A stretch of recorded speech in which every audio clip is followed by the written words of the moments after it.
Hey everyone, I am so excited to bring you today's episode of We Move Through Stormy Weather featuring Marc Brownstein of the Disco Biscuits.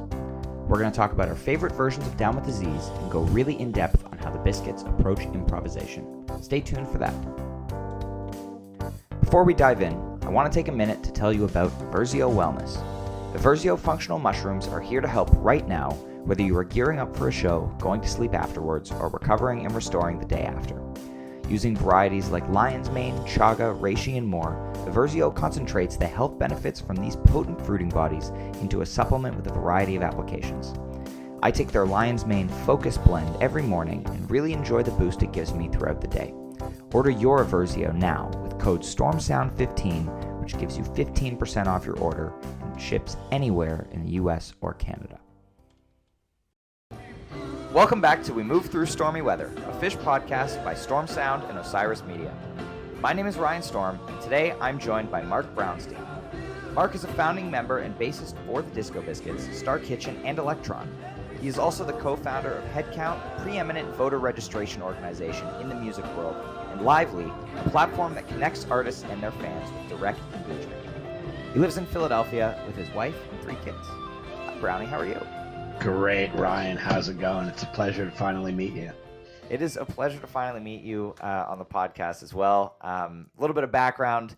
I originally approached Brownie about being on this podcast when I first started it in the fall of 2020, and we have finally been able to sit down and record. This has been over 2 years in the making, and I cannot wait. Yeah, I'm excited about it. It's been a hectic 2 years, and I've had the pleasure of sitting back and watch as, you know, you have become a bigger and bigger presence in the live music scene. And so I'm glad to be doing it now where, you know, kind of everybody knows Ryan Storm and his name gets called out from stages, you know, across the country and stuff. And it's a good time to be here on your podcast, Stormy Weather. Yes, thank you very much. I appreciate it, and I'm excited. Today we are going to be, this is the first episode, surprisingly. We are 28 episodes into this, and this is the first time we're talking about Down with Disease. So that's exciting. You know, you did pick the song 2 years ago, and no one else has claimed it since. So I'm excited to talk about, you know, one of Fish's most prominent jam vehicles. But before we get to that, tell me about how you got into Fish. Yeah, well, I started, I'm old enough to have been around the whole entire time, you know, that Fish has been a band. I started to hear about them in New York City when I was in high school. So, you know, going back into the very late 80s was the first kind of murmurs that I heard of them. They played a show at the Palladium on 14th Street, a long defunct room in New York City that, you know, of course, they played at Wetlands, and when they played at Wetlands, I was going to Wetlands all the time, but just couldn't catch every single show. I was kind of into the New York City bass jam bands, you know, and funk bands, and ultimately missed that show at Wetlands, and then I missed the show at the Palladium, which was, I think, a year later. And then when I got to college, I went to University of Pennsylvania. And at Penn, there were all these, like, you know, prep school kids from the prep schools up in, like, Massachusetts and New Hampshire and Exeter, Phillips Academy, all of those, like, you know, Milton Academy. And specifically, it was the kids from Milton Academy. There was, like, 6 or 7 of them at Penn. And they were the hardcore Fish heads. I mean, they were really, really into it. They got to school. I was a sophomore. I had already sort of heard Fish a lot when I was a freshman. I one day was like walking through the quad, which is like where the dorms are all around at Penn, and I heard Fee on somebody's like boombox. Like I just heard it in the background, and I was like, oh, that's catchy. Like, I kind of get that, you know? And up until that point, everything I heard from Fish just sort of sounded like super dissonant to me. That was my original, like, take, was like, wow, this is a very dissonant band. And, like, you know, like, that could just be catching 10 seconds of dissonance, like, right? Like, they go into so many places. So if your first foray into Fish is walking to somebody's room in in the middle of a dissonant chromatic jam. You could just walk right out and miss the next 2.5 years of Fish and be none the wiser of what's out there. But it was Fee. That was the first song where I was like, this is like poppy, happy, fun. And then that next year, people had tapes, right? Like I was a sophomore, and all these kids that I met were freshmen. They came flush with tapes. And I remember the first tape that I really got into was this show from the Broome County Forum in March of like 1992. And it had a bunch of stuff on it that stuck out to me. Wilson, that was like a song where like the chords just kept changing. There was like all these different like 3 chord progressions, and they kept changing, and like the tonic kept changing, but every one of the progressions was super catchy. It was like they could have written 6 amazing pop songs out of Wilson just from like all of the different sections. And that stuck out to me. And then there was an Antelope, I think, in that show where like that really like connected. I was like, oh wow, this is not only catchy and quirky and fun, but then it's got this like really intense jam. And I remember the thing that stuck out to me was it seemed like everybody in the band, this was how I would describe it at first. It just seemed like every note was right all the time. Like even in the dissonant stuff, it just seemed like they just were always doing the appropriate thing to complement the other person in the band. And I had never heard music that felt that way, where it was like improvisational, but always right. Right. And we always talk about with Fish, it's like 4 pieces of the same brain. Yeah. That doesn't feel like 4 people on stage when you're listening to it. Yeah, and then if I remember in the Alive one, Alive Again, whichever, the Alive Again podcast, Trey was talking about if you take any single moment from Fish's like music and just cut that moment out and then like look at the band, each person has their own note and that note makes a chord, right? And that's the way they're thinking about it. They're thinking that they're just always making harmonies by playing together, right? And then there's the other thing they do, which is kind of fill each other's space, like leave like one of them will play on the first beat of the measure, one of them will play on the second and third beat of the measure, and then the third one will fill in that fourth beat of the measure. And so you're creating like melodies through multiple instruments and harmonies that way. So they just stuck out to me as way different than anything else. And then I tried to go see them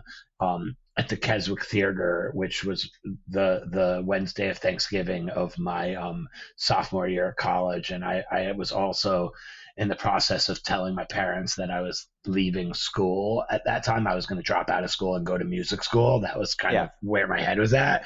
And my mom drove down to Philadelphia and like packed my shit into my car with like I had a ticket to Fish that night, and she was like, get in the fucking car, you're coming home.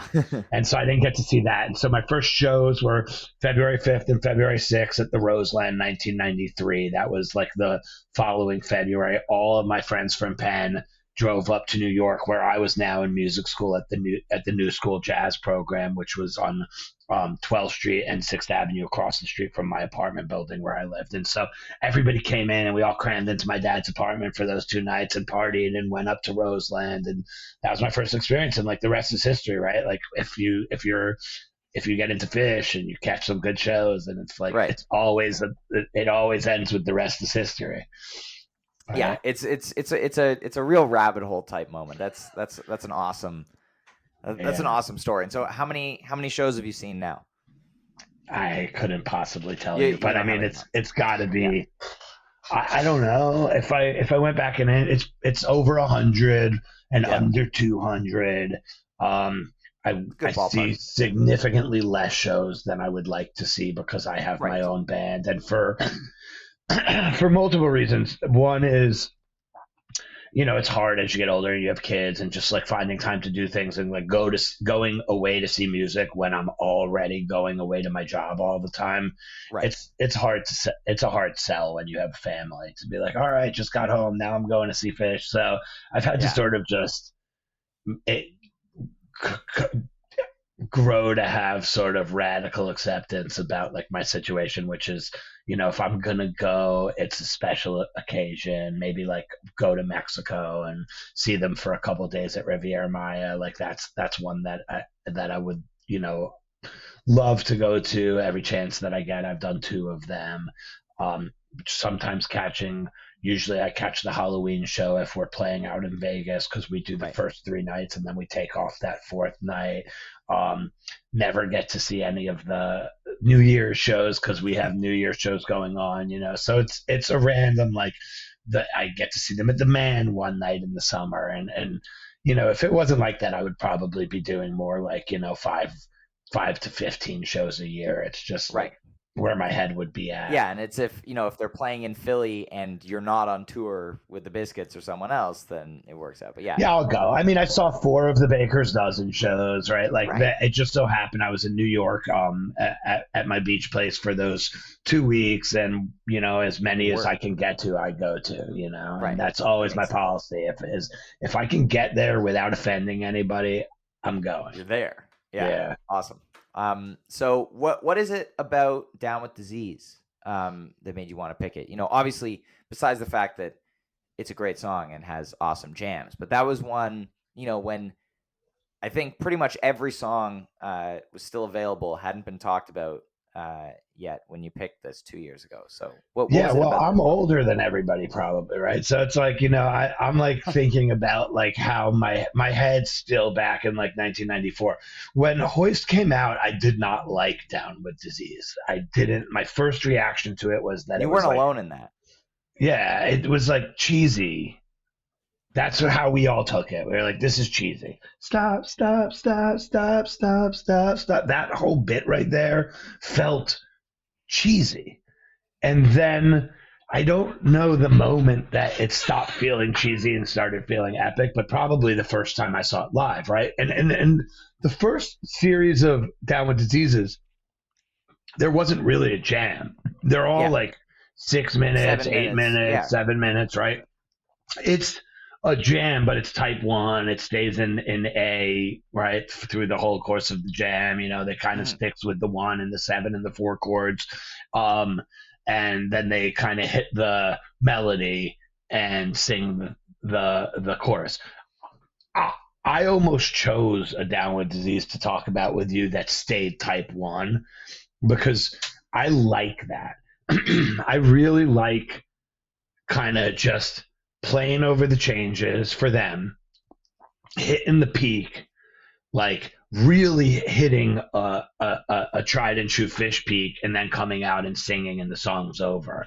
And that's not what Down with Disease developed into ultimately, right? It developed into a major like second set opening jam vehicle that usually either ends with kind of petering out into another song or just kind of just like headstrong right into another song. But one way or another, they've started finishing it a lot more recently, which I am so on board with. That was like always, it's like, all right, huge jam like that, just bring it back. Why not just bring it back, right? And it's funny, like, okay, so you're coming in a couple weeks to see your first Biscuit show up in Buffalo, and the thing about this, what you're talking about, was this kind of had a deep effect once we got into 97 and the Down with Diseases started going out into like funk world and then ending up somewhere else.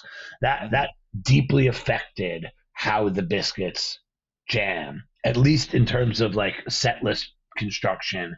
And for me, that feeling of wanting it to come back around, that stuck with me as a member of a band and a set list writer, where we try to pay mind to what was started, and maybe it didn't get finished right in the moment, but we try to close everything out, whether it's later in the show or later in the run or even later in the tour.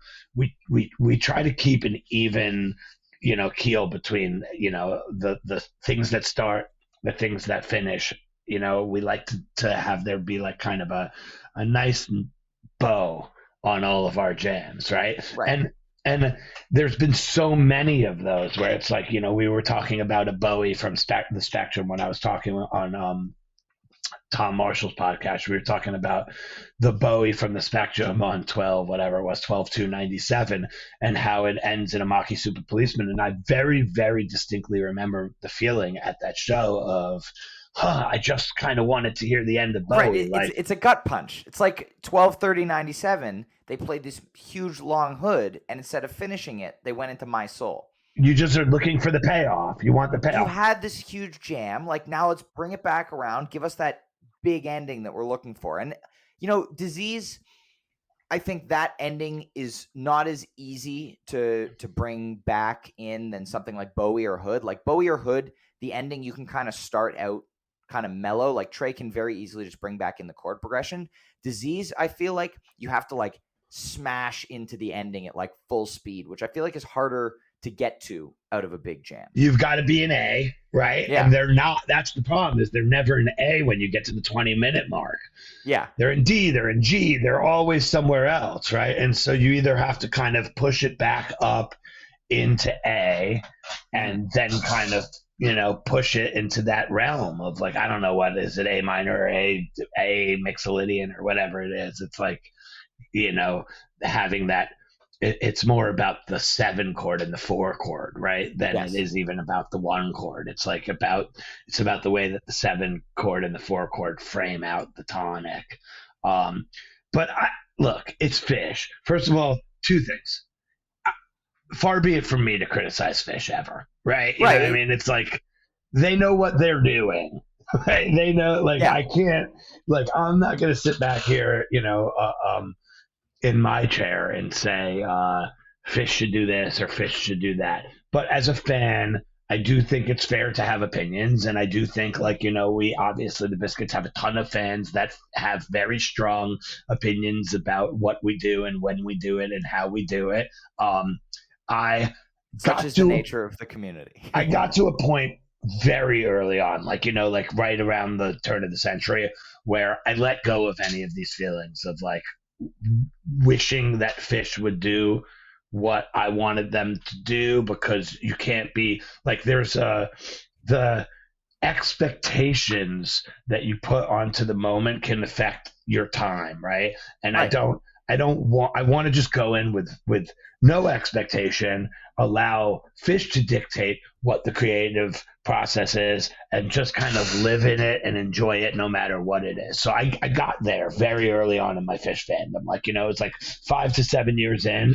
I 97, 98, I was jaded. I didn't like what was going on. I don't know why. It was just like different, and it didn't give the payoff that I was looking for, even although now listening back, obviously the payoff was there many times a night. But it's just like moments, like, oh, where's the Bowie ending? Oh, now we're in this. What happened there? What, like, that's expectations, right? So, letting your expectations go as a music fan is probably the best thing, because, even within a band, there's 4 people or 5 people or 6, whatever it is, and even getting all of those people on the same page about what they expect to happen isn't always the easiest thing. So, never mind what the thousands of people who are at the show want. You can't worry yourself with it. And so I know that. I get that. That having been said, I saw Disease, last year, where they came around later in the show and finished it. And I was like, yes, this is what I've been talking about all these years. This is it. coming back. Like, what we've talked about, you mentioned Berkowitz before we got on, but our friend Dan Berkowitz used to say, like, with regards to how the Biscuits construct our sets, it'd be super cool to hear like Fish do like, Bowie into Hood, and then like start the jam in Bowie, ends at the end of Hood with the Hood peak, and then like maybe later flip it around and do Hood into Bowie. And like, there's a world of things that you can do with like switching up where the jams start and where the jams end. But yeah, so for me, Disease has that melody. So back to Disease, the guitar melody, it's so infectious and so big in the show that it just, I don't know. It's like my favorite. It's one of my favorite moments when like they're when they come back around and do End Disease, and Trey comes back around and plays the Down with Disease melody, and they start singing. It's like, Euphoric. yeah, it's like you just like you feel like you can do anything. You feel like at that moment in time, like like anything is possible, right? Like Right.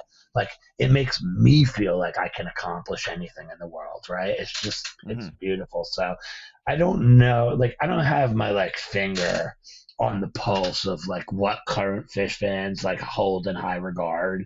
Like when you're talking about like nobody picked Disease out of 28 or 38 shows, whatever you're doing here. And that was my first thought was let's do Disease, right?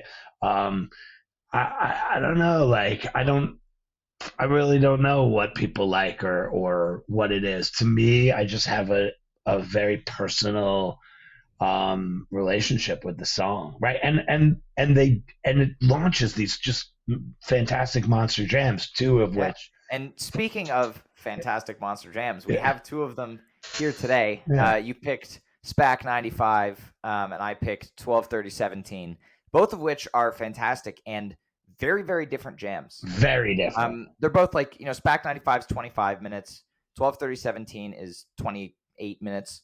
They're really interesting. What let's talk about SPAC 95 first. What sticks out to you about this jam? What's it all about here? SPAC 95 is a study in eighth notes, first of all, right? Which I find very interesting because my band plays a lot of 16th notes, right? Which can get very messy. And I once heard Mike Gordon say in an interview that he doesn't play 16th notes, which is clearly not true. He obviously plays 16th notes, but he said like when he's jamming, he sticks to eighth notes, right? 1 and 2 and 3 and 4 and 1 and 2 and 3 and 4 and dun, dun, dun, dun, dun, dun, dun. So this jam takes on this. It's like it feels like the theme song to like a spy movie. It's very dark. I was trying to figure out what TV show or movie that is that it sounds like, and I couldn't come up with it.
Yeah, it's But it got a sounds like it's very like distinctive.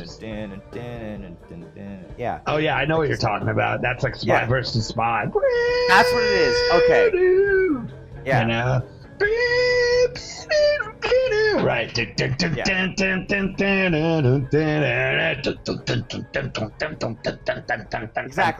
Okay, it's And Spy that's versus Spy. going on. That's what I was thinking of. That's going on the whole entire like middle of the jam, right? So I took some notes because there's so much going on in this jam.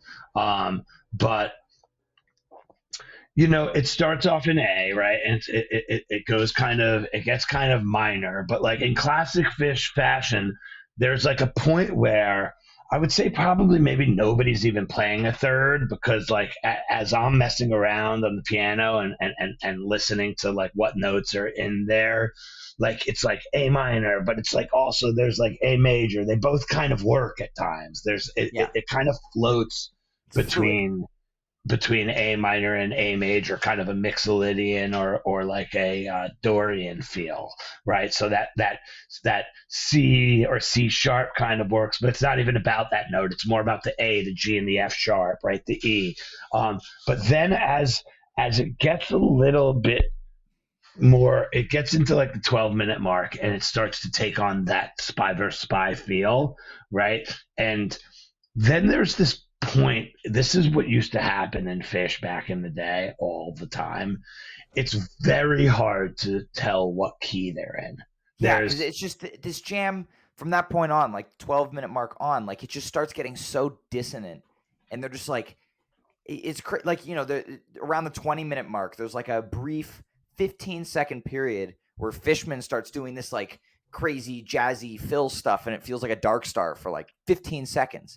And then Fish and then he just brings it back into the groove, and suddenly it's just, it's a dissonant Fish jam again. But it's stuff like that. It's so like it's many minutes of dissonance. By the way, this is so the difference between your disease and my disease is my disease has like 8 to 10 minutes of dissonance in the middle, where you can clearly hear F, F sharp, G, G sharp, and A. Everything from the minor 6 to the 1 is fair game. It's in play. Yeah. All of those notes work perfectly well. So and basically everything from the A to the F works too. They are full on chromatic. And then it kind of, the tonic shifts a little bit. Like there's a point in there where it's like, okay, they're in F now. So like they're like the eighth notes are still kicking. Right. The chromatics are still kicking, but you could kind of hear that if you had to pick one note of the 12 notes out, there's like a brief period. It's maybe like 30 seconds or less where that note is F, right? And then the whole entire band kind of shifts up a whole step, and they agree on G, and then they're in G, like squarely in G, but it's still not really G. Then there's a point in the jam. It's like, so there's like a point in the jam where the ending, it's like the last chord of what's it called? The last chord of Golden Road by the Dead. Like it's just like it's noted as like weird D. Weird D, right? Yeah. Like so this is like weird G. Yeah. Right. And then coming like after they're playing through what we call in the Biscuits like a rotation jam. So like everybody's looping and they're all taking their own sort of section of the bar, and it gets into a very loopy jam where all of the notes in the scale seem to be in play, all of the notes in every scale, like it's like a full-on chromatic jam. And Trey's like kind of pushing like a distorted eighth note thing, and then it sounds almost like they're going to come out into the bliss fish, right? There's a point where it sounds like they're going to go to G Mixolydian, which is in your disease. Mm-hmm. They kind of hit that at about the 17-minute mark, and we'll get there and then ride that out for the rest of the way. But it doesn't happen in my disease. Like you can hear Trey come in with a clean melody, and it's like, oh, here it comes. And then he starts playing this melody that's a G, an F, a C sharp, a B and a G. It's like he's playing um he's playing G half diminished. The tray on top of like yeah, it's a half diminished. It's a 1, a 3, but like with like a major 3. It's super weird melody like Yeah. that has like a major 3, a flat 5, a flat 7 and a 1 in it. And it's beautiful. Like it's this beautiful, beautiful melody that Trey does. It's descending, starts up on the G and descends down through this. Let's call it an arpeggio, right?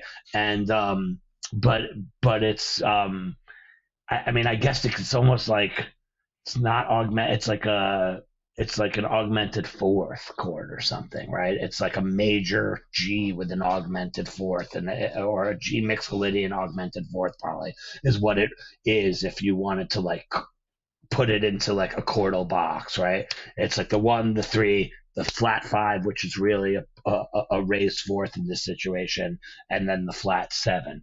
And Mhm.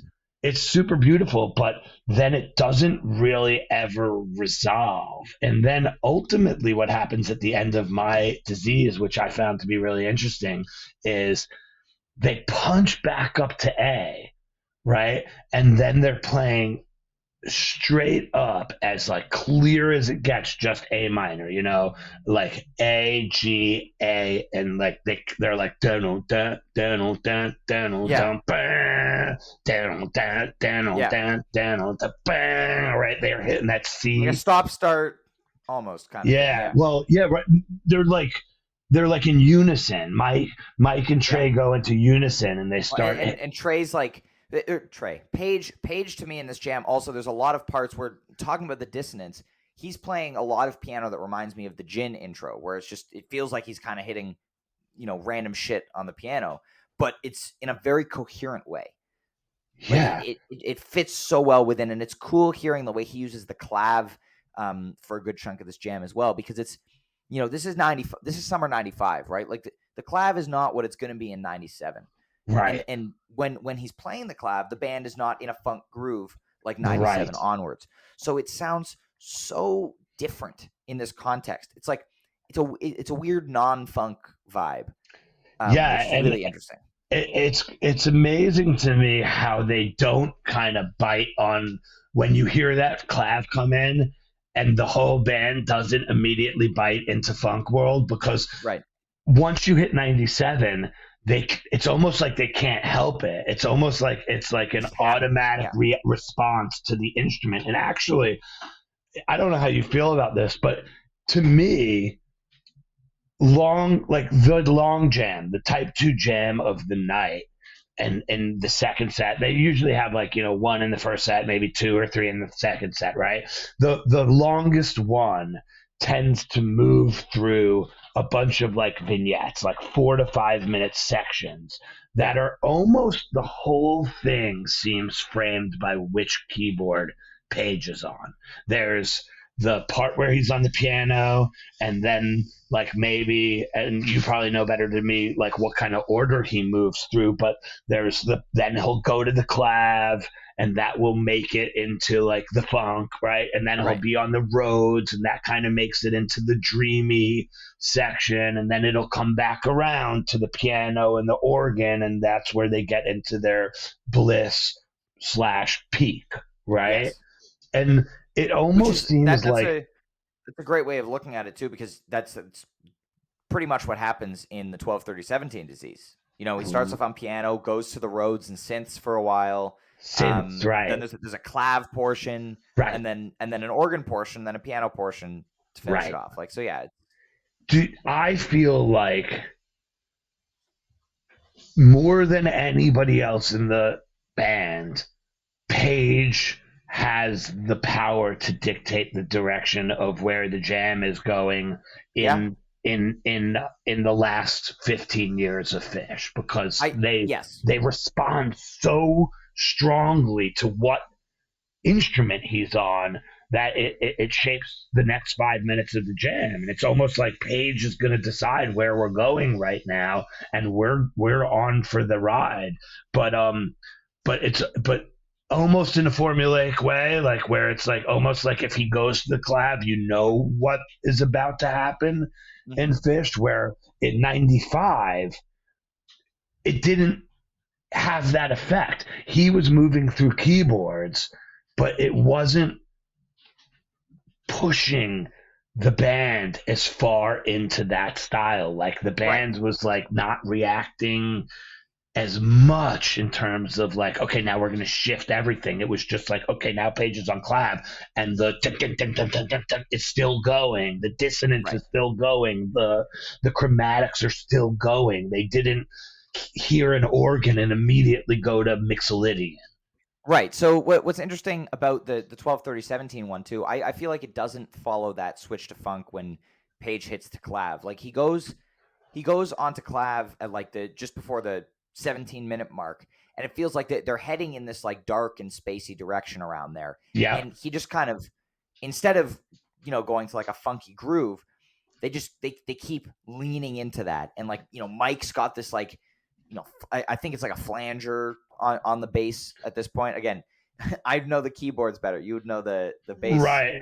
better there. But Yeah, it's just he's like, got like a kind of a synth. It's like yeah, Mike has this kind of flangy synth bass that goes under there that actually has almost more of an effect on on what they're doing. Mike also, his tones can push the band, yeah, in a totally different direction too. Because if Mike hits a synth pedal or something or a flanger like that, it's very, very powerful, right? yes. It's a lot, especially like, yeah, in this time. So the New Year's run 2017, Trey had just like done a complete overhaul of his whole rig. And there are all these like delay and reverb tones and stuff that he only had for this one run, and then changed, he overhauled pretty much all the pedals again before 2018. So there's all these really unique sounding delay effects that make, that make this run sound. And it's very evident in this jam. Obviously, like he's got some really heavy delay going for a lot of it. And I find that it's very Page and Mike driven. Like a lot of 2017 2018 stuff, Page and Mike are right at the forefront. They're the ones like coming up with the new ideas. They're the ones driving. And Mike, like, there's one point around the 10-minute mark where Mike like aggressively modulates the jam, and then everyone else follows him. Yeah, they're in A, right? Yeah, And then they all of a sudden they're in D at that, yeah, and they're now in D for like the next 5 to 6 minutes. Like Mike just pushed it up a fourth, yeah. and then they're all there with him. Yeah, for sure. And I feel like with key changes, like as a bass player, I know this, but like with key changes, I mean, so much of it has to do with where the bass lands, right? Yes. Because you like if if you're playing on guitar, let's say you're playing a C, an E, and a G, and I'm in playing an A, we have an A minor chord going on, right? Right. But if I drop a D in there and you're playing a C, all of a sudden we're playing like a suspended nine chord, Right. right? You're playing a C, which is the seven of D. You're playing an E, which is the nine of D, and you're playing a G, which is the suspension, the fourth, right? And that's an awesome chord, like right, a sus nine chord is such a fucking great chord, but like the difference between your sus nine chord being a D sus nine or it being just an A minor chord is what is the lowest note in the chord, right? And I I can also play a C there and we're in C major, Yeah. right? So if as a keyboard player, like I tell the guys who are playing all the harmony notes up top, if you hear me modulate it onto a different note, don't chase me, right? Don't say, "Oh, what's that? Let me change now my notes to like if I'm playing A and you're playing C, E, and G. Don't switch to an E, a G, and an A or whatever. Like, don't switch at all because Yeah. I'm going to just change how the crowd is listening to the music.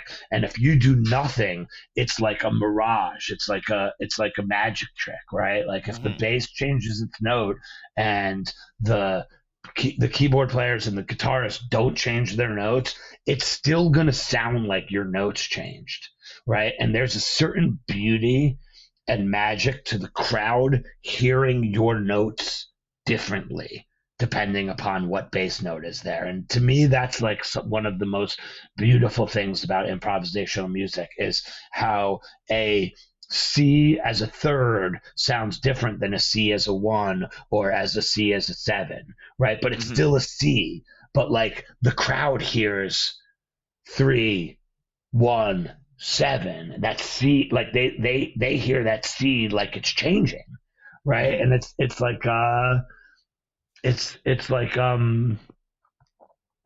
it's true. It's truly magic, right? Like the magic of music is when you don't change your note and it sounds like it's changed. To me, that's like one of the most magical things that happens in improv, Right. right? And I hear it all the time when I'm listening back to music, and I'll be like, "Oh, what's that note?" Like, and then I'll go searching for it, and it's the same note that I was just listening to, like 4 bars earlier in a different context. Yeah, exactly. The context has changed. That's really cool. So with the Biscuits, I know, I had Joel from Umphreys on this podcast near the beginning, and he talked about how when Umphreys is improvising, they have like hand signals to signal like, okay, we're gonna modulate, we're gonna go major to minor, whatever. Do you guys have anything like that in the Biscuits, or do you just go by intuition? Our charts are our ears. You know what I Hmm. mean? It's Yeah. like we have to do it by ear, right? And look, there's times where somebody will be playing something and I'll just not be able to kind of grasp what it is. There's times where I'm like, what chord is that? And I might go to our talk back monitors and just be like, Magner, what's that note? And he'll be like, it's almost always a 2 or a 6, right? Yeah. Like I could hear the 3, I could hear the 4, I could hear the 5, I could hear the 7. The 6 is kind of a tricky note, right? It's just a little bit tricky in it as a bass player, right? As you're sitting there on a piano with all your fingers down, and you can see what you're doing, and you can grab different things, and but I don't have like the The um visibility. Yeah. I don't have that visibility, right? I'm like, Yeah. I also don't have multiple fingers to play multiple notes at the same time to like kind of go, oh, here's the 6, here's the 7, here's the 2, here's like, like you could kind of poke around on the Yeah. piano and You can find do trial and error to figure out what it is until you figure it out. Yeah. you could poke around and it's just different harmonies and stuff. But like, I'm not going to go like as a bass player and I'm an A, I'm not going to go just like guess what 6 is being played or if it's a 6 or if it's a 9. So it's Yeah. usually like upper extensions like 13s and 11s and stuff like ninths, things like that where I'm still kind of learning how those things sound like jazz chords and stuff.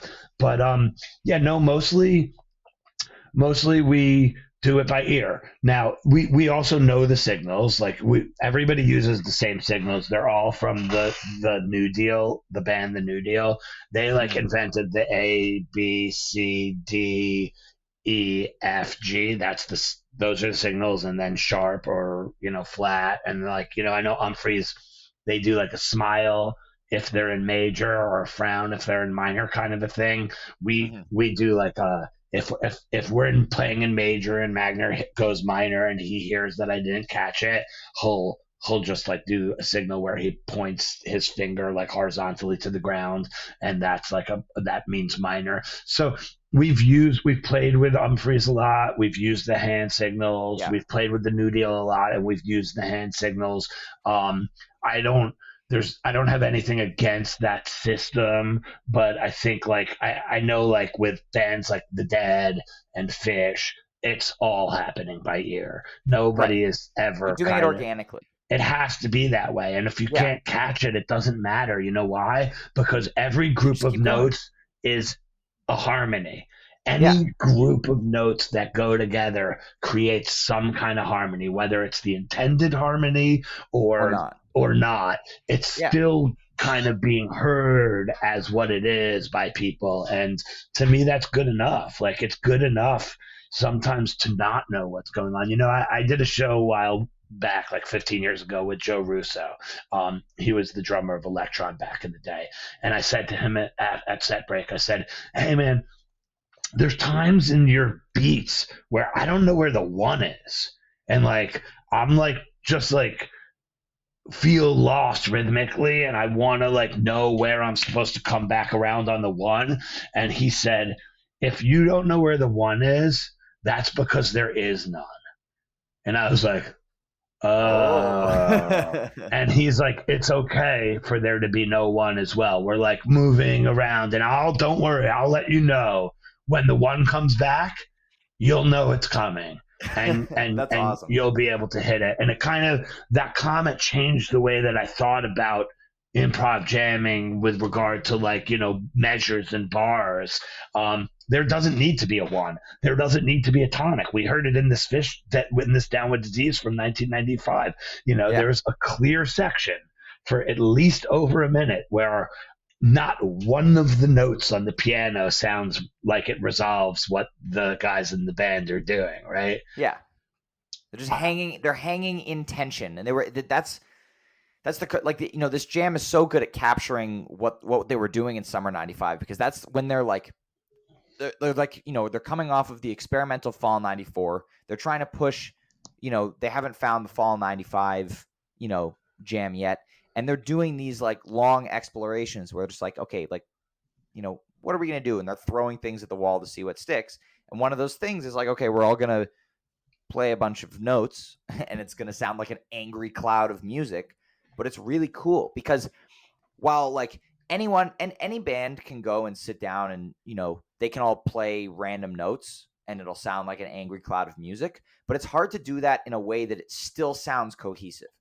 And I think a lot of that is also due to Fishman, because, he's anchoring the whole thing in this groove, right? While it's still keeping it loose and, obviously flowing. And as I mentioned, there's that moment where, for 15 seconds, he's doing crazy jazzy fills and stuff, but he's anchoring it the whole time. And that's why Trey, Mike, and Paige all being off in their own worlds and playing, dissonance off each other. That's why it works. Yeah, that's right. You're right. And you're talking about, pretty much one of the best drummers in the whole world at that and at anything. He's truly, obviously, one of the one of the best drummers I've ever heard, and it's like he breaks down any kind of preconceived notions about what a drummer should be. But like, his ability to capture like a Clyde Stubblefield type of, like, James Brown-esque like swing and funk is something that a lot of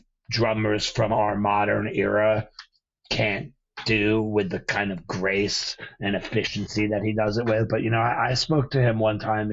Fishman came on a phone call that we had with all of our team leaders at HeadCount. We have like a phone call every Friday with like the 50 team leaders back in the day. And Fishman came on. He's super political, and he came on one time to just meet the team and fire everybody up. And he told us on that phone call that he practices like 5 hours before sound check, and then sound checks, then plays the 3 hour show. And then, like, if he can, he'll just go back right into practice. Like, he's an obsessive, practicer.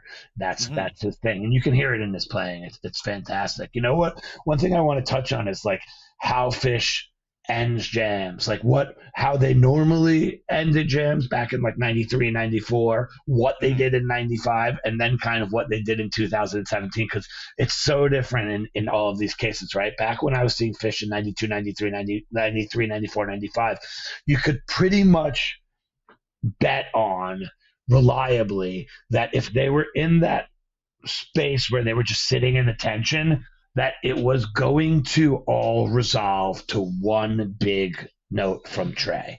That where it was leading was building, building, building, moving through the harmonies, and that ultimately there was going to be a resolution where they all came around into usually like some kind of a mixolydian chord, and Trey hit one long held note on top that felt like it was you can hear the note coming from not 4 bars away, not 16 bars away, not 64 bars away, but you could hear it coming from 3, 4, 5 minutes away. Like you can hear that they were working towards this place, and that you knew where it was going to end, but it didn't make it any less great.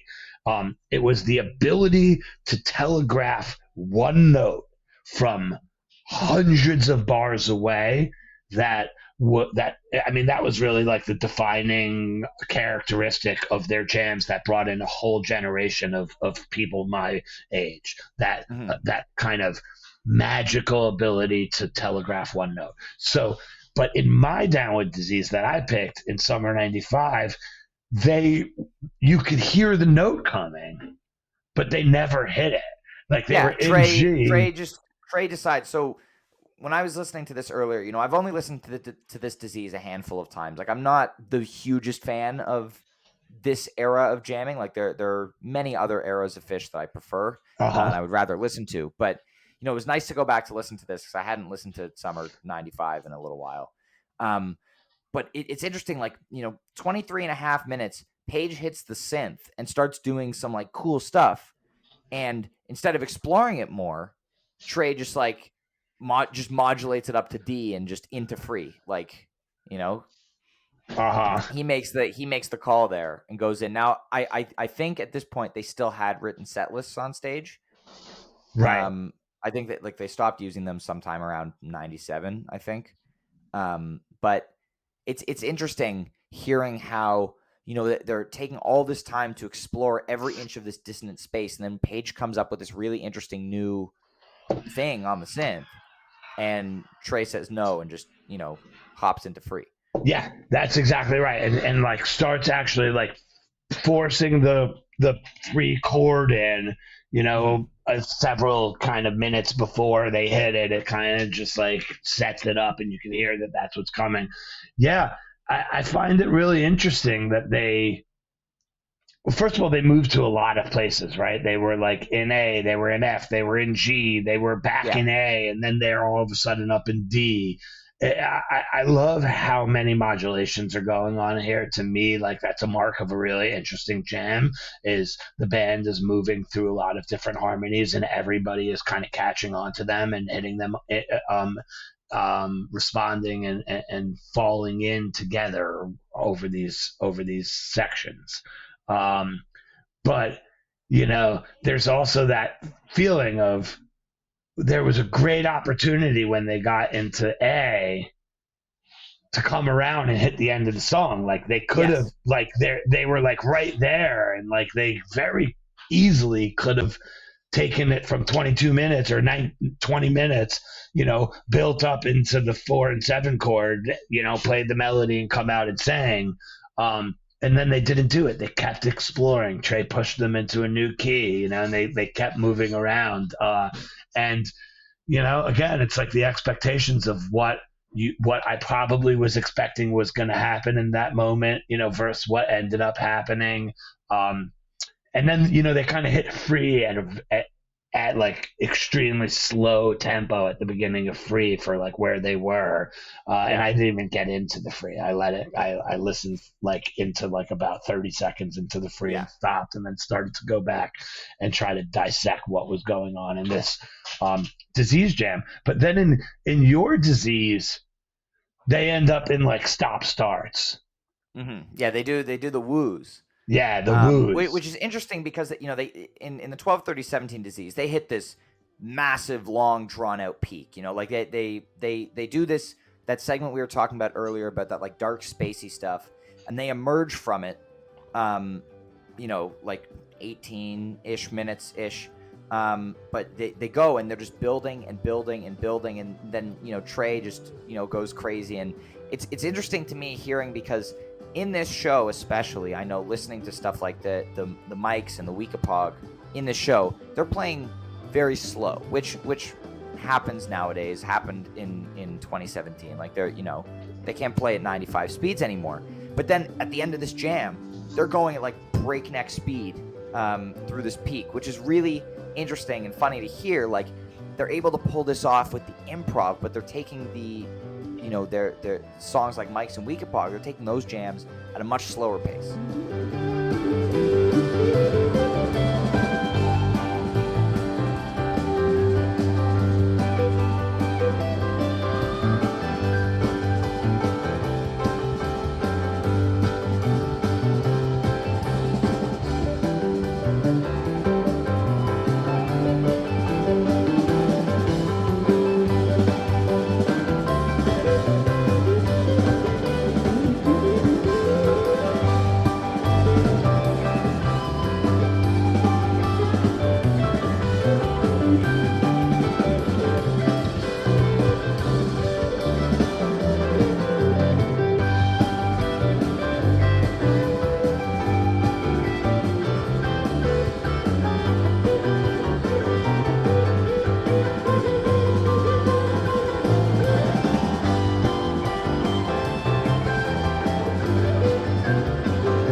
But yeah, they go at this huge peak. There's some woos, and then inside a minute from the first woos happening, it's like a quick. It's like 20 seconds from like a they do like a quick little rave up, and then it like mellows, and then Trey puts us in steam. Yeah, and it's like it was a really smooth, like a smooth segue into steam. Like it hits very smoothly, but what's interesting is the jam from 18 to like 20 whatever 6 or whatever it is easily could have been built into the peak of Disease, right? Like they could have easily come back around, although they weren't in A, they were in G. They weren't in A, yeah, but they could have gone back down. There have been versions where they're in a peak in a different key, and Trey will just kind of like be like, all right, we're diseasing again. They'll either like punch it up a whole step, or he'll like throw it down, and it'll kind of be a bit messy for a second, but they'll make it in. Yeah, right. Like Trey will definitely he's not scared to jam something into the set and push them back to where they want to go. Like in our world, what we would do in that situation, if we found ourselves in G Mixolydian and we wanted to get to A Mixolydian and peak the song out, there's one of two things we would do. We'd either use D as a stepping stone to A, right? We'd either go up a fifth, sit on that fifth for a minute or two, and then go up another fifth, and then we're home, right? Or I'll do that move where I'll just punch the whole step up. Like I'll bring in the B, or the A. If we're The in G A. Mixolydian and I want to get to A, I'll bring in a chord progression. I'll bring the A in on the either the first half of the bar or the second half of the bar, either way, and I'll just kind of toggle between G Mixolydian and A, Aeolian, right? Like the A minor, and and and then I have a way of sort of saying to the dudes in my band via how I'm playing, I'm not going back to G on this one. I, the way that I do it is I change from, if I'm like playing a staccato bass line, I'll go legato. If I'm playing a legato bass line, I'll go staccato. Or if I'm playing like, A's and E's and C's or something, I'll come in and I'll just play eighth notes over A. If they hear Yeah. eighth notes over A, like do do do do do do do do, Yeah, they know. you're making it clear that you're starting a new idea, that you're not just like you're starting a new musical sentence. You're not, it wasn't a comma, it was a period, and you're in the next one. Like, That's exactly right. And you have metaphor, yeah. in order to make that period happen, something different has to happen on the other side of it, right? And so I'll change the way I'm playing the A chord one way or another, and my band will then know he's not going back, right? And that's kind of when we talk about Humphreys and the key changes, like using the code or for the key changes or the hand signals or whatever. That's my method. My method is to push in the chord where we're going and go between. Like if we're in G and we're going to C, I'll bring a C chord in and I'll toggle between the 1 and the 4, and then I'll make a statement. Hey guys, I'm not going back to this G right now. And everybody knows, like everyone in the band can hear it coming from 8 to 12 beats away, like he's about to stick on this chord. And Aaron has the same thing, right? And John, we all have the same, in our own way, the same way of saying to the band, hey, that's it. I'm done with that previous chord. And then boom, modulation, chord change, right? And to me, the key is, right, like not jamming it in, but like saying it gracefully, right? Like to me, it's like if it's conversational, we accomplished our goal, right? Like that's the thing about music is, people often ask me, how do you know what to do or what to say, right? And I say, well, in a regular conversation, I don't know what I'm going to say before the conversation starts. I react to what the words that are being said to me with words that make sense, in response to that. And music is exactly the same thing, right? I am by no means fluent in music. It's weird that for playing for 27 years professionally that I wouldn't be fluent, but it's like there's a lot. It's infinite possibilities and infinite combinations, and as a bass player, like all of the inversions that's what makes it kind of hard to hear. Like I'll hear the bottom note, but it won't be the one. Then I'll have to figure out, is it the 3 or is it the 5? What fucking key are we in? And as you get older and you play more and more and more, these things become easier, and my fluency increases little by little, but it's a second language, and it's like, to me, it's like music is a second language. It's still my second language. I feel like I'm getting closer and closer to being fluent in it. I spent, this is Oteil's bass back here. Nice. He sent it to me. It's a 6-string bass. He sent to me in the middle of the pandemic so we can do a little studying together. And like, he really opened some gates up for me over the last couple of years, and sort of helped me kind of see things in a way with that I wasn't looking at music. And then he said to me, he's like, yeah, I got a lesson tomorrow too. And I was like, man, Oteil's takes lessons.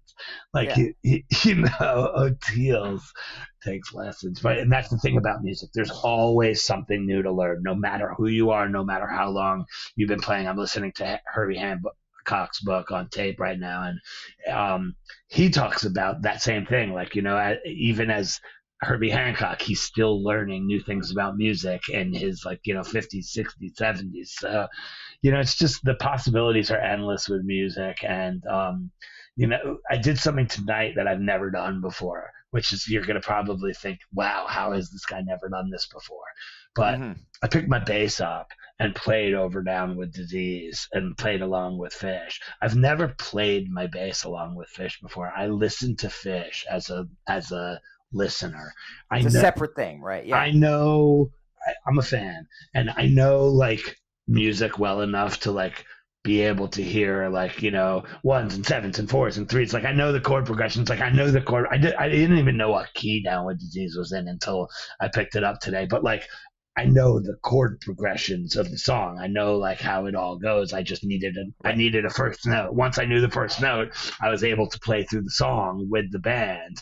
In the jam, that's where it got really interesting. When we got into, I was playing along with Your Disease, by the way, because it's not so dissonant, and it has like right. It's easier to play along to, for sure. It has a distinctive like mixolydian 8-minute mixolydian section, but I played from like 18 to 25 along with the band, and it was fun. Like, I've never played along with Trey. He's my favorite guitar player in the world, and I was playing along with him and kind of working in between Mike. I've played with Mike on stage before. Like we've played together several times. But I had never kind of played off of the whole band like that, and it was a cool experience. I'm probably going to do it some more when we're done, because I'm glad I could help inspire such a thing. That's I felt really like cool. It was smart. Like I was learning something in that moment by playing along with them. But one of the things that I learned in that moment was just like how much I knew. Like, I was like learning how much I knew, because I don't think 25 years ago I could have picked up the bass, played along with them, and made it sound mellifluous, like, and smooth. But like, man, I'll tell you, playing a Mixolydian jam along with Fish is one of the most fun things you could possibly do. That was it. Oh yeah. I do that sometimes too. It's great. Yeah, and you play Fish songs, right? You had a band with your family that played Fish songs. We still play occasionally. We don't really stream or do anything like that. Who plays guitar? Your dad? My dad plays guitar. My little brother plays drums, and I play keys. Okay, fair enough. I love it. We've been incorporating a bunch of Goose covers recently. Okay, fair enough. I don't know them as well. I don't know their songs as well. Like I'm not as I know the names because you see it like every day online and everything, right. And I've heard some of them, like, Wisteria and stuff has like a very cool kind of like Run Like Hell Disco Biscuity kind of jam in it. Like that spoke to me because it reminded me of like kind of the way that we jam over that song, and that's cool. They're fucking awesome. Yeah, that's great. Well, this feels like a great place to wrap up the episode. Brownie, thank you so much for being on today.